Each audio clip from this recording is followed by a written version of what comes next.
नमस्कार द्राक्ष बागायतदार मित्रांनो, तर तुम्हाला सांगितलेलं वलांड्यात वलांडा घुसवू नका. इथं बागायतदारांनी तोच प्रॉब्लेम केलाय.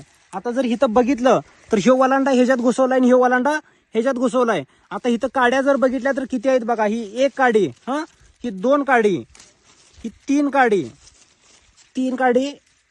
ही चार काडी, इथं आतली पाच काडी.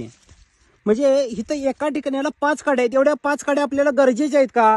मग ह्या काड्या एवढ्या निघाल्या आणि परत जाऊन आणि ह्या जर इथं पाच काड्या ह्या परत सबकेन, सिंगल सबकेन, डबल सबकेन केन मारतोय आपण, तर त्याच्या काय झाल्या 10 काड्या झाल्या किंवा हा ह्याची परत इथंच काय झाली गर्दी झाली.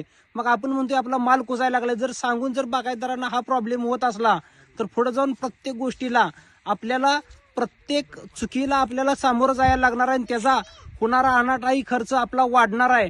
त्यामुळे मी प्रत्येक वेळेस मी सांगत असतोय की बाबांनो, जिथं जिथं बदल करायचा तिथं तिथं आपण बदल करून घ्या आणि आपल्या बागा होणाऱ्या पुढच्या भविष्यातल्या खर्चापासून वाचवा.